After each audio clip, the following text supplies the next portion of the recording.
Bismillahirrahmanirrahim. Assalamualaikum warahmatullahi wabarakatuh.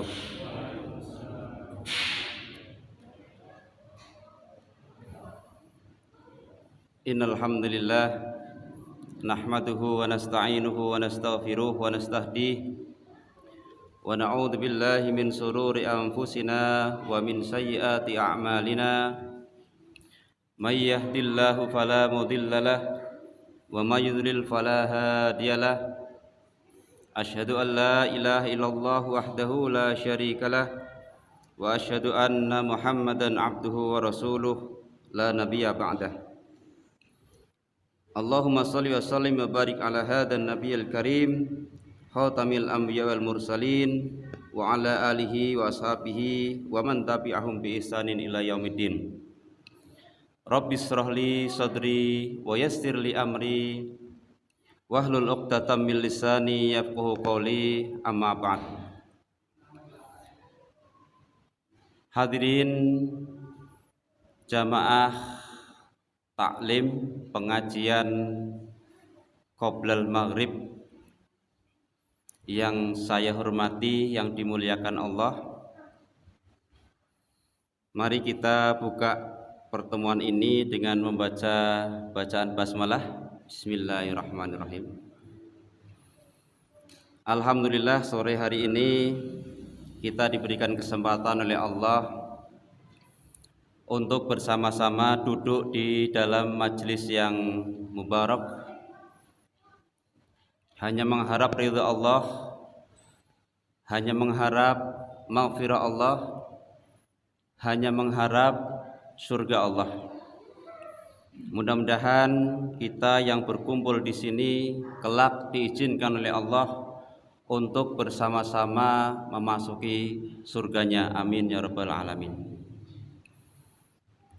Salawat salam mudah-mudahan Allah limpahkan pada junjungan kita Nabiullah Muhammad sallallahu alaihi wasallam, yang mana karena beliaulah kita bisa menikmati hidayah iman dan Islam hingga saat ini.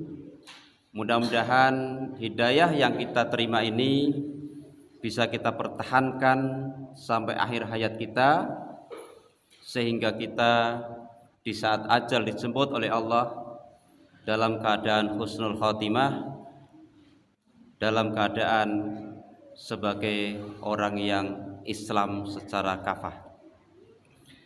Bapak-bapak, saudara sekalian yang dimuliakan Allah,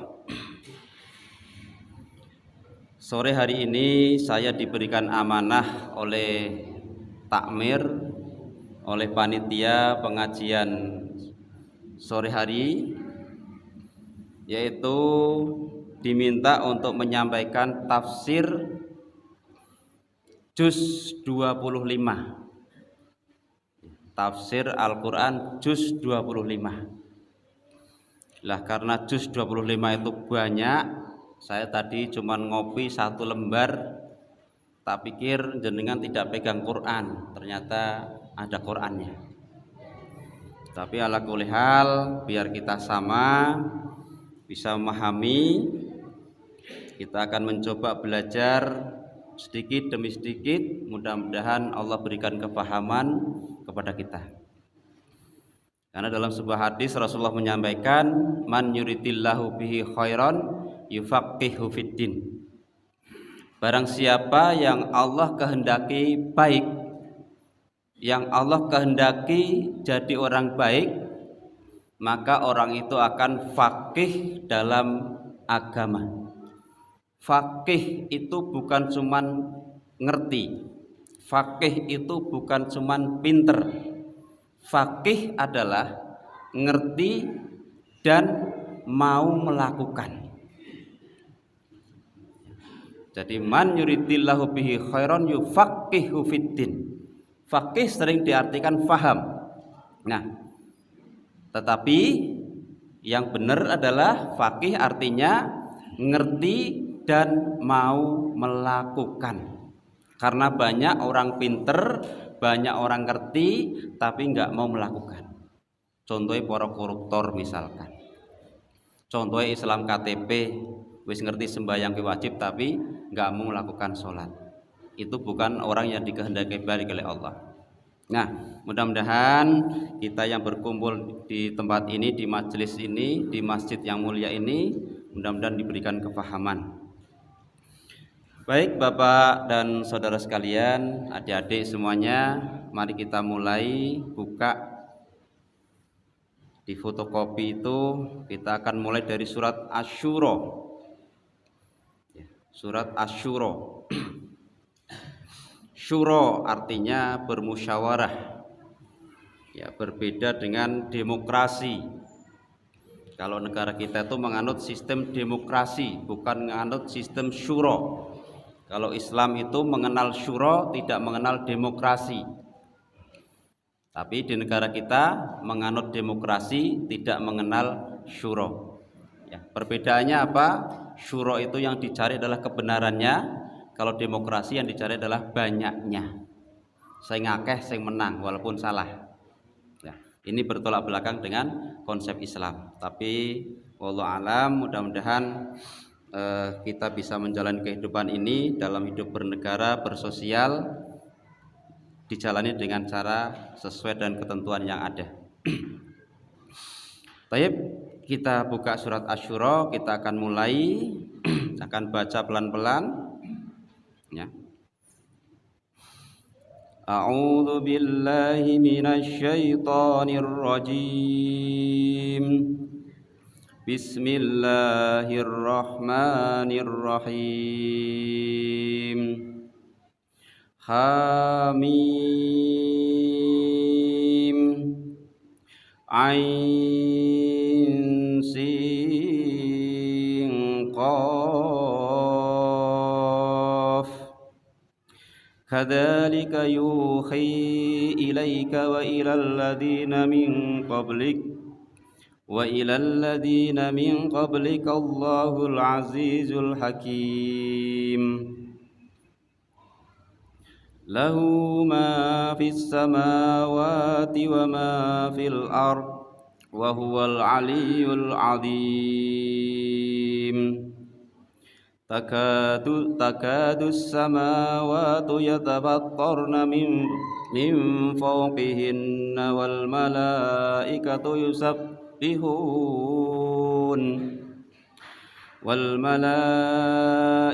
yusabbihuna bihamdi rabbihim wa yastaghfiruna liman fil ard. Ala innallaha huwal ghafurur rahim. 5 ayat dulu.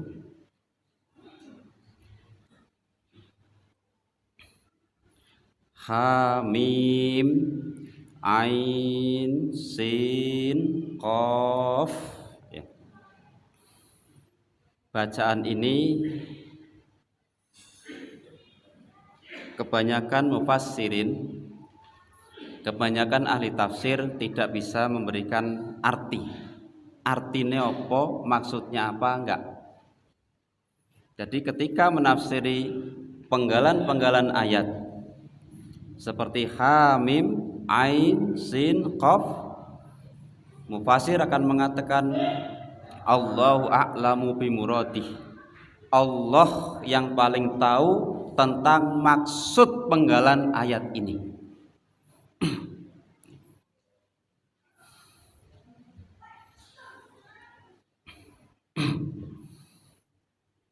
Tetapi biasanya ketika surat dalam sebuah Al-Quran diawali dengan penggalan ayat, penggalan kalimat, penggalan huruf, ya, itu ada sesuatu yang besar yang akan disampaikan. Ada sebuah cerita, ada sebuah skenario Allah yang kalau diperhatikan sungguh luar biasa. Kita lanjutkan.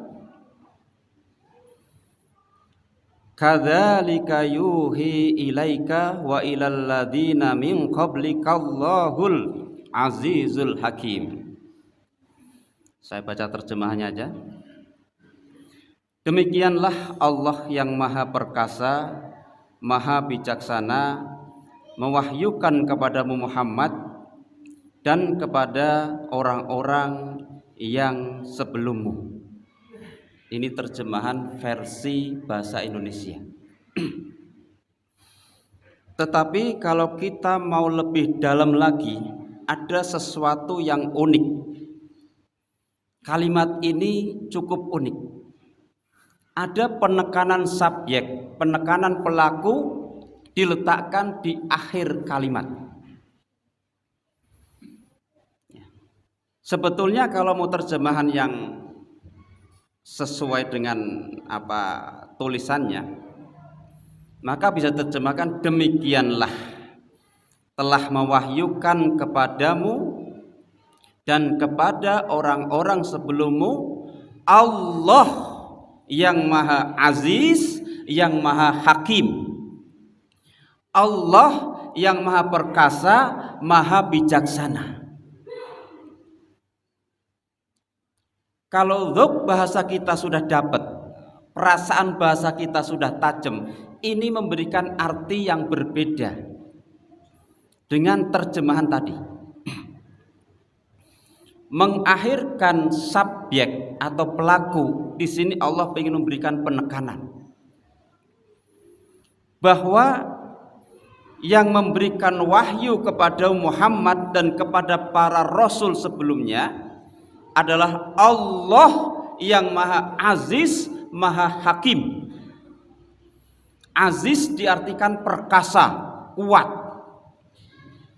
Hakim diartikan bijaksana. Ada dua suku kata, dua bahasa yang disejajarkan tetapi kontradiksi. Aziz, kuat, perkasa, biasanya wong jengkelan. Wong nek sing awake kuat kuwi biasanya jengkelan. Nggih napa mboten? Contoh Mike Tyson, tukang gelut. Wah, kesenggol sithik ngamuk. Tenagane hebat. Sing ahli pencak silat, sing ahli karate, sing tenagane hebat-hebat, kesenggol sithik mesti ngamuk. Inilah sifat Allah Al-Aziz, kuat, hebat, perkasa. Cara gampangnya kowe tak pites pi bisa. Niku sifat Allah. Tetapi di sini Allah menyandingkan sifatnya dengan Al-Hakim, yang Maha Bijaksana. Bijaksana, orang yang bijaksana biasanya terkesan kelemar-kelemar, lembek. Dua sifat yang disejajarkan, disandingkan, bertolak belakang tapi disandingkan. Iki wonge brangas, beringas, iki wonge kalem, lembut. Iki wonge tukang ngamukan, jengkelan, iki wonge biasa-biasa tok, sabar.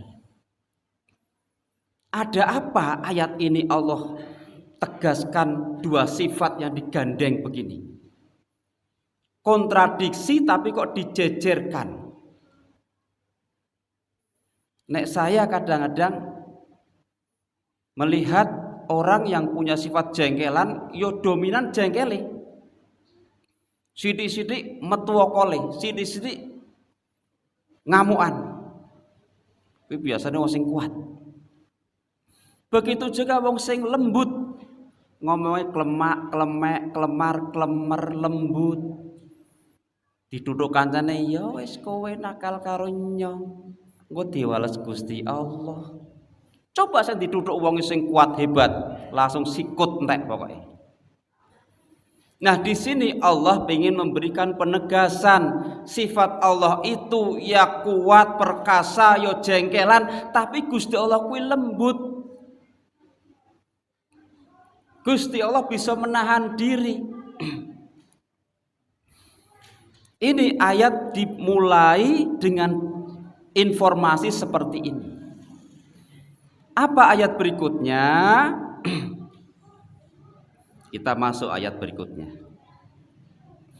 Lahu ma fis samawati wa ma fil ard wa huwal aliyul azim.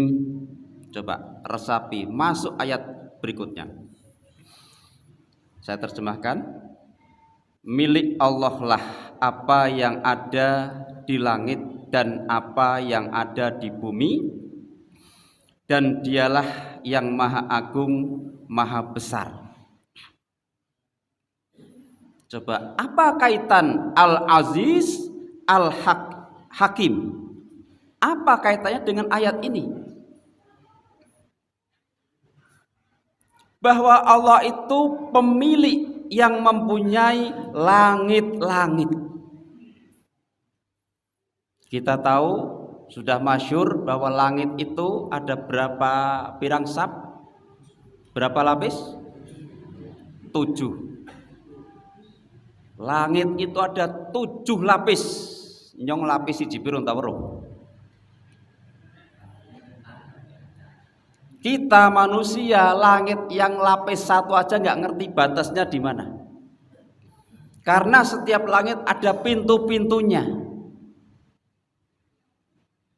Jelas tergambar ketika Rasulullah Isra dan Mi'raj. Naik langit 1, naik langit 2, naik langit 3, sampai langit 7 baru ketemu dengan Allah di Sidratul Muntaha.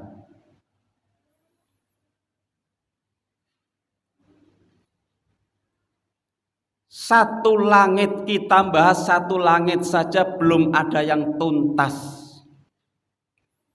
Belum ada yang tuntas.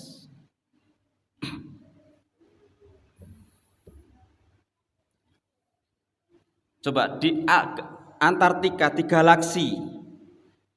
Jadi di alam langit pertama ini, kalau ilmuwan itu mencatat ada 9 planet. Kene cara jas sekolah. Sing sekolah cok eling, tapi ini orang sekolah yo ora eling. Dari langit 1 ini, pusaran langit 1 ini, menurut ilmuwan, ahli fisikiawan, ahli arkeolog, ahli bumi, itu mencatat minimal ada 9 planet termasuk bumi. Yang pertama yang kita sebut dengan matahari, srengenge. Ini saya coba memberikan gambaran karena kita selama ini kan hidup nang bumi. Wis urip nang bumi wis ngrasa paling hebat. Wis iso tekan Jakarta wis paling hebat. Wis tekan Jakarta jebule dawa, kalongan Jakarta jebule sak ndawan-ndawan. Numpak bis-bis sedina jaman biyen. Apa maneh sing wis bisa mencolot ring Sumatera, oh jebule laut kuwi amba Sumatera. Ana maneh sing mencolot ring Kalimantan, oh jebule Kalimantan kaya kae. Ini kita masih membahas lingkup kita yang sempit. Apa maneh sampean sing ora pernah ring luar pulau, boro-boro ring luar negeri. Ngedek Pulau Bali urung pernah, ngedek NTT, NTB urung pernah, ngedek Makassar, Sulawesi urung pernah, ngedek Kalimantan, Sumatera urung pernah, ngedeke mung Kalongan tok, uplek-uplek Tunjung Sari. Kuwi wis ngrasa hebat. Saiki ayo tak weni gambaran bagaimana kehebatan Allah. Kenapa di ayat ini, akhir ayat, wa huwal aliyul azim, Allah yang maha ali, maha tinggi, al azim, yang maha agung, maha besar.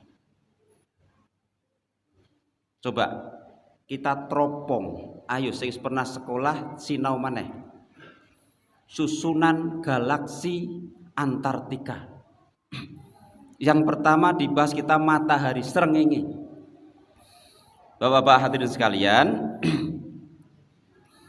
srengenge kuwi, matahari itu diameternya, jadi bunder pinggir tekan pinggir diukur diukur tengah lempeng, tarik lempeng tengah. Ki bunder, tarik tengah, sret. Nah, kirane diameter. Diameternya piro? Tak tulis soalnya mau aku baru belajar. 1392 juta kilometer. Sepiro kuwi dawane?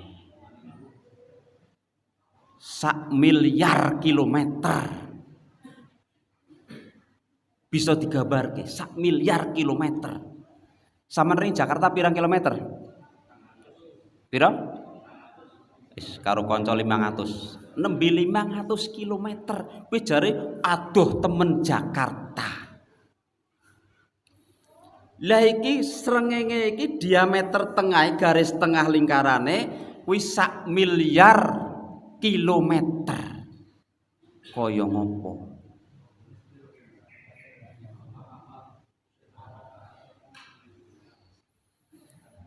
Suhu panase sing garis lingkaran jabone iki, lingkaran jaba sekitar lingkaran jabone panase piro? 5.500 derajat Celcius. 5.500 derajat Celcius. Padahal sampean kenale 100 derajat Celcius. Godhok wedang geni panas bluduk-bluduk piro? Ngomongnya 100 derajat Celcius. Padahal godhok wedang panas surung tekan 100 derajat Celcius surung tekan. Aslinya kisaran 80 derajat Celcius, ora tekan 100. Bijare wis panase pol. Dombe mlodhok sampean. Kuwi suhu sing nang pinggir. Jadi panase 5.500 derajat Celcius. Suhu tengah piro? 15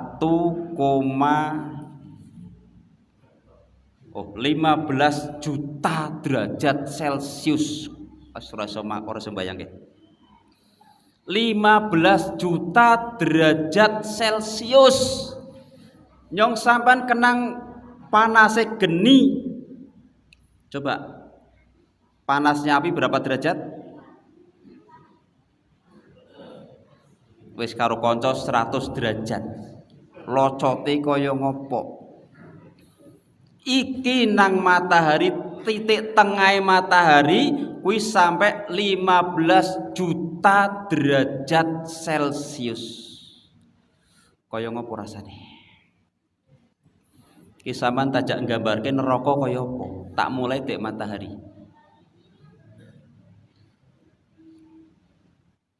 Ya. Iki kudu bahas neraka, urung bahas neraka. Tapi sik bahas alam tata surya kita. Nang jagat raya iki. 15 juta derajat Celcius. Ki sing ngomong para ahli kudu aku. Aku mung tiru tok, nyontek. Nggih. Lah sakwise srengenge setelah matahari ada planet yang namanya Merkurius.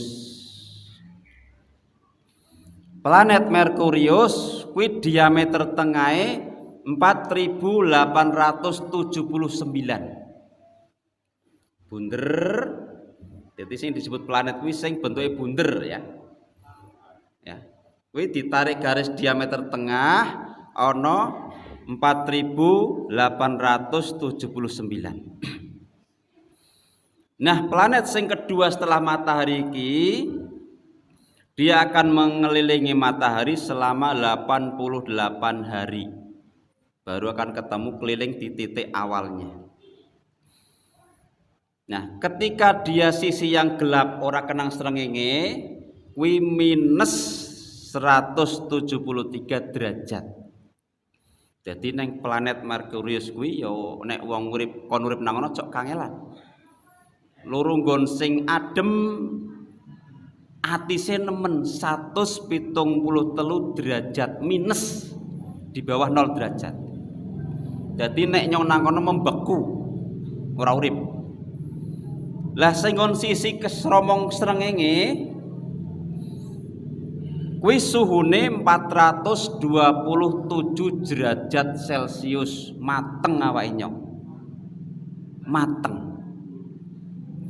Jadi praktis nang planet sing arane Merkurius kiye ora ana kehidupan makhluk hidup, nggak ada. Jadi nyong pak nggon sing adem nyong katisen, nyong nanggon milih sing panas kepanasan. Karena suhunya 427 derajat Celcius. Menginjak planet berikutnya namanya Venus. Diameternya berapa?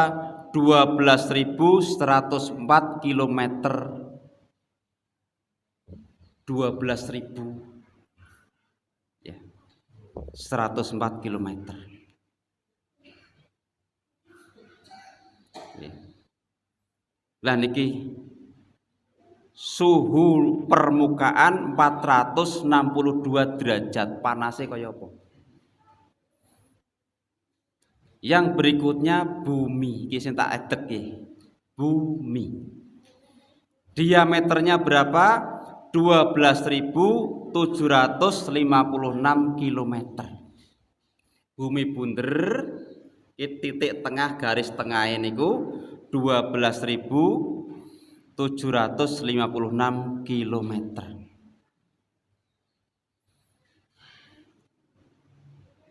Nah, suhu bumi antara minus 88 derajat Celcius sampai 58 derajat Celcius. Ki sing gawe nyong sampean sik betah urip nang bumi.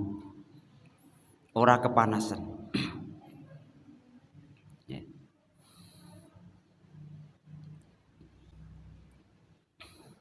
Kenapa bumi ini masih bisa bersuhu rendah?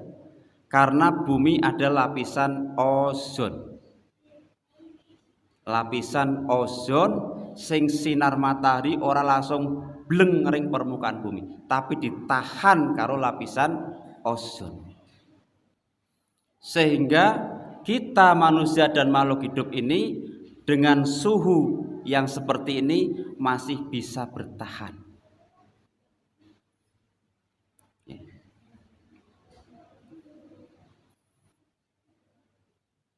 Nah, berikutnya ada Mars, ada Jupiter, ada Saturnus, ada Uranus, ada Neptunus, ada Pluto. Wis, aku pak bahas tekan bumi baik. Kebesaran Allah ditunjukkan di galaksi Antartika. Ini jenenge galaksi Antartika atau Antartika galaksi. Nek jas sekolah mesti eling ya. Kowe mau planet pertama gedine sakmono, planet kedua gedine sakmono, tekan bumi. Jret. Jadi di mata Allah kuwi bumi itu bukan satu-satunya. Bumi itu bukan satu-satunya planet di sini.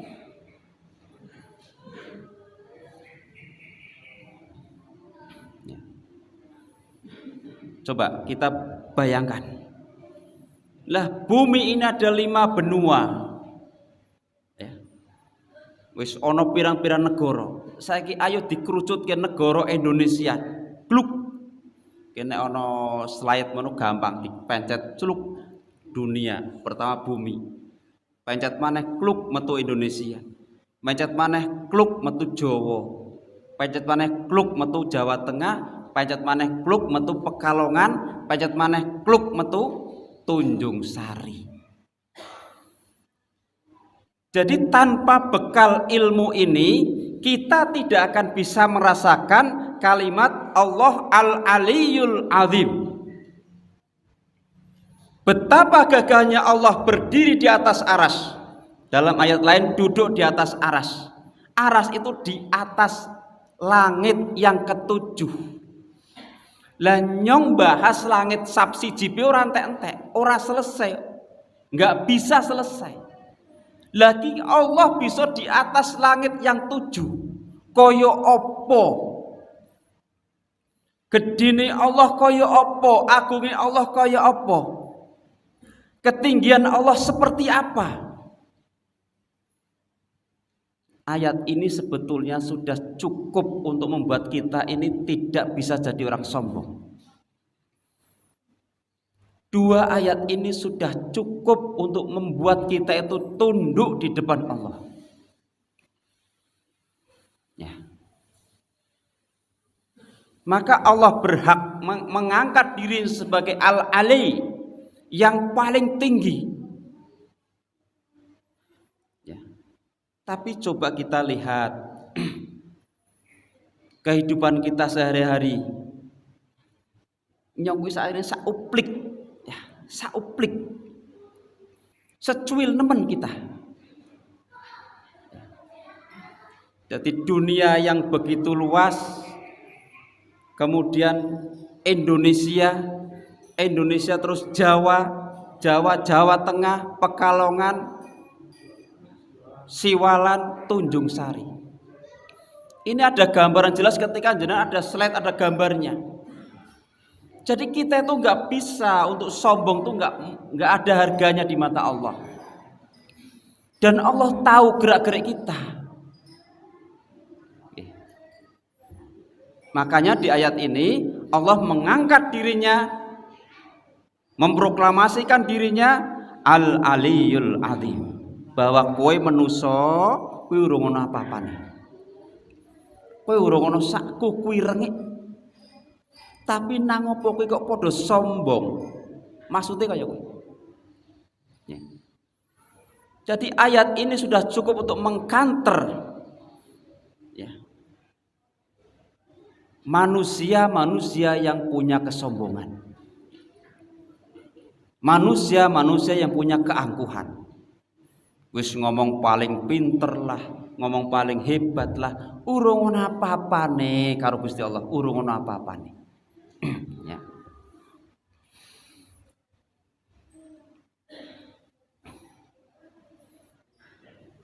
Pun rodok dong, rodok mudeng menggambarkan bahwa Allah niku punya sifat Al-Ali. Allah niku punya sifat yang maha tinggi. Kuwi gambarannya kaya kuwi. Langit sapitu Gusti Allah nang dhuwure langit sapitu. Paling dhuwur Gusti Allah. Ya. Allah yang maha agung, maha besar, alam jagat raya nyong nang bumi ki ngrasane paling gedhe, jebule isi ana planet-planet sing liyane sing luwih gedhe. Dan itu semua di genggaman Allah. Jadi tidak ada alasan buat manusia untuk berlaku sombong. Tidak ada sama sekali.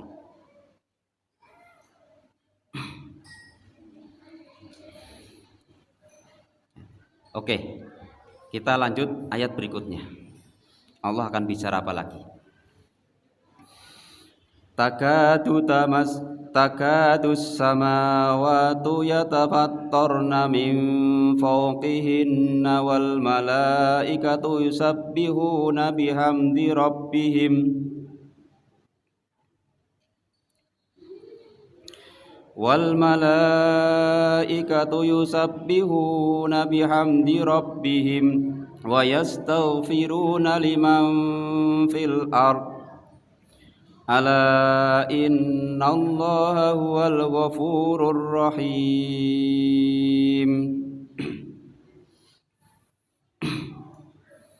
Hampir saja langit itu pecah dari sebelah atasnya karena kebesaran Allah,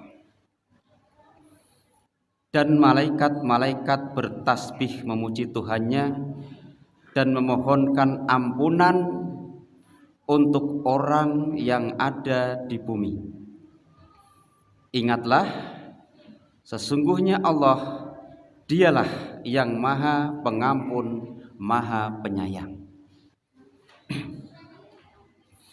Hampir langit ini pecah dari atas, runtuh dari atas, hampir. Ya. Karena apa? Kalau di ayat ini ditegaskan karena kebesaran Allah. Tetapi Kalau melihat rentetan ayat ini, bisa juga dikarenakan langit mau runtuh, mau pecah, itu karena kelakuan kita manusia yang ada di muka bumi ini.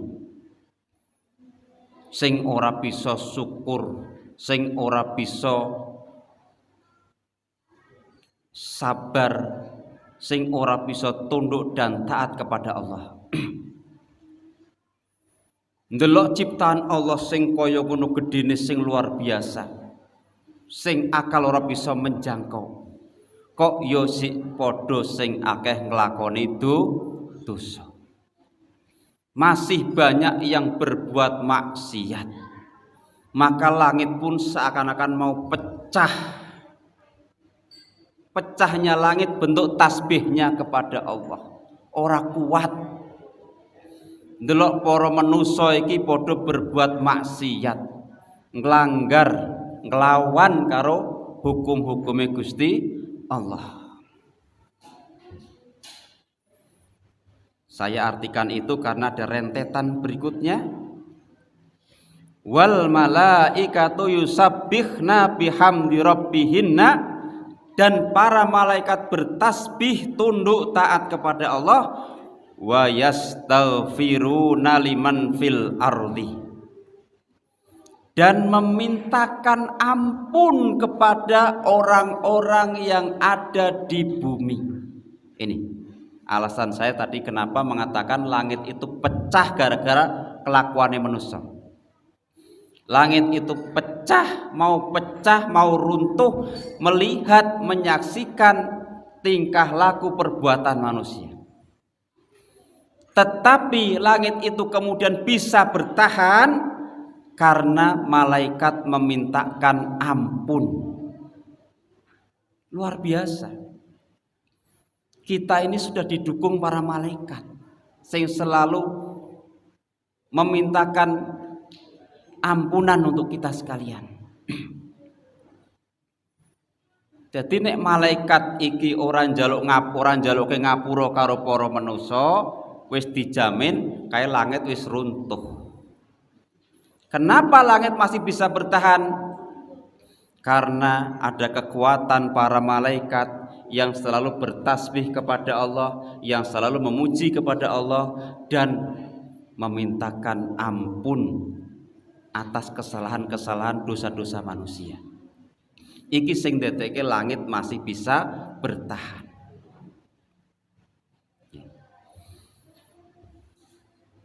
Maka di ayat ini diakhiri, ala innallaha huwal ghafurur rahim. Ingatlah, sesungguhnya Allah Maha Pengampun lagi Maha Penyayang. Nyong sampean dosane wis ra itung. Nyong sampean kesalahan-kesalahane wis luar biasa. Angger dikalkulasi antara ibadah kita dan maksiat kita, nek arep dikalkulasi yakin nyong dhewe isi akeh maksiate.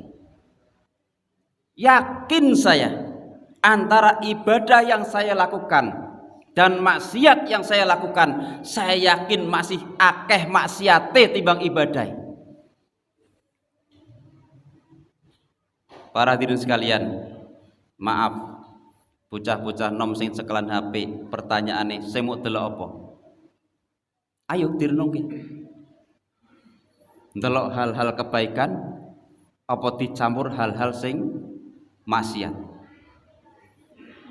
Pengen delok film pornografi ono, pengen delok wong tukaran ono, pengen delok wong paido-paidonan ono, pengen delok wong ngaji ono, kuwi HP. Di mana kita? Posisinya di mana? Belum ketika kita sendiri. Nek pas ngaji ngene alhamdulillah. Hati kita ditoto. Kon ngomong sing bener, kon nglakoni sing bener. Tapi ketika sendirian, nek dhewean, kita sibuk, kadang sibuk mikir kesalahan orang lain. Kita sibuk mencari kelemahan orang lain. Bahkan kita terlalu terlena melakukan perbuatan-perbuatan yang kurang bermanfaat. Contoh nonton TV sing tekan bengi. Ya. TV hasilnya apa? Kadang-kadang TV sini hiburan. Jadi masih banyak waktu yang kita buang, waktu yang kita sia-siakan masih terlalu banyak. Karena dosa kita terlalu banyak, tetapi kita mau minta ampun kepada Allah, Allah tidak menutup diri. Maka Allah pun akan memberikan ampunan dengan kalimat apa? Innallaha huwal ghafurur rahim. Allah akan mengampuni dosa-dosa yang kita lakukan dengan catatan kita mau beristighfar, kita mau bertaubat. Ingat syarat-syarat taubat, masih hafal syarat taubat? Aku takoki karo Mas Maman, wis melu pelajaranku soalnya. Apa Mas Maman? Menyesali perbuatan, berjanji tidak mengulangi lagi,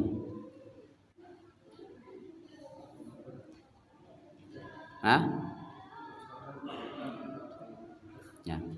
kelalen dan sini kelalen, apa-apa, sinom.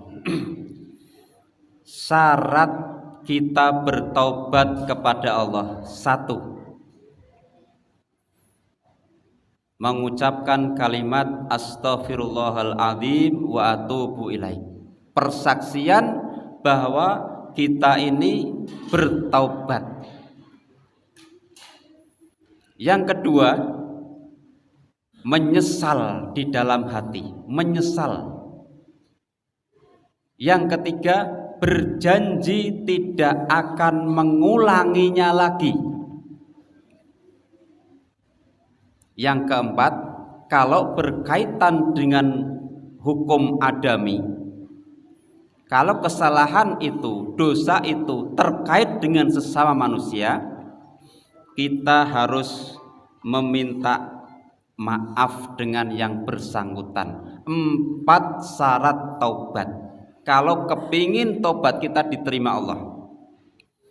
Nek tobat kita tobat sambel, Allah orang gubris. Cari mumpung bulan poso, yo tobat engko bar butut baleni maneh, Allah orang gubris. Allah enggak butuh tobat yang seperti itu. Jadi syarat tobat itu tadi, ucapkan persaksian bahwa kita bertobat, istighfar, astaghfirullahaladzim wa atubu ilaih. Yang kedua, berjanji tidak akan mengulangi. Ya Allah, Gusti, aku janji nek perlu pangkat sumpah ya sumpah, aku ora pak mbaleni kesalahan iki maneh. Sing nomor 3, mantepno nang jero ati, ora bakal aku nglakoni sing kaya kiye maneh. Nyong wis tobat, nyong wis pengin liren, menyesal. Dan yang keempat, ketika itu berkaitan dengan sesama manusia, kita harus temui orangnya dan minta maaf, minta ridhonya. Ini syarat taubat yang diterima Allah. Lah tobat sing kaya tobat sambel, Allah enggak begitu gubris, hati-hati. Memang ada sebuah hadis yang mengatakan, saya lebih suka ada manusia yang salah kemudian datang kepadaku minta maaf, bertobat kepadaku, saya beri ampun, kemudian dia salah lagi, minta istighfar lagi, tobat lagi, saya kasih maaf lagi. Begitu terus. Itu untuk kesalahan yang berbeda-beda, catat.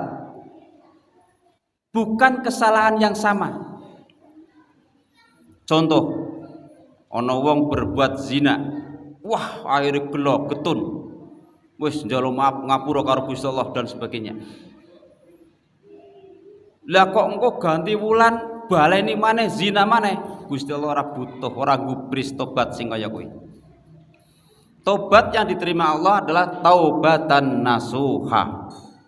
tobat sing bersih, sing tulus, sing murni, taubatan nasuhan. Jadi maksud hadis qudsi sing menyatakan bahwa Allah nerima tobat, ana wong salah njaluk tobat karo Allah diweni tobate di ngapura, salah maneh njaluk ngapura maneh di ngapura, itu untuk dosa-dosa yang berbeda. Ya. Kalau dosa yang sama kok tetap ngelakoni dosa terus, ada hadis yang lain. Seorang mukmin tidak akan masuk ke jurang kesalahan yang sama. Monggo hati-hati urip kula panjenengan iki. Ini akhir ayat yang kedua adalah innallaha huwal ghafurur rahim.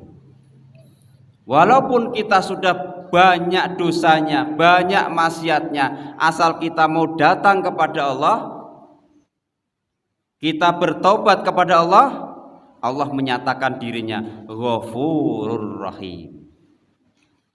Ya, Ghafurur Rahim. Bukan untuk kesalahan yang sama yang diulang-ulang, bukan. Ya. Rada kenceng ya sore iki ngajine ya. Galak nemen ya, ora apa-apa, mumpung wulan poso. Ya. Salah sampean ngundang aku. Ya. Salah panitia ngundang aku ya. Ya, saya kira ini Bapak Ibu sekalian, saya tadi di warning jam 17.35 harus berhenti, ini sudah jam 17.37. Katanya persiapan buka. Tayyib 5 ayat yang kita selesaikan pada sore hari ini mudah-mudahan bermanfaat. Nek saya ngaji itu berpikirnya ora sakeh-akeh. Nek saya kepinginnya begitu, ngaji ora sakeh-akeh, tapi netes bisa dipahami teko sithik. Ini yang saya terapkan nang musala lor. Ya, karena saya kalau pagi ini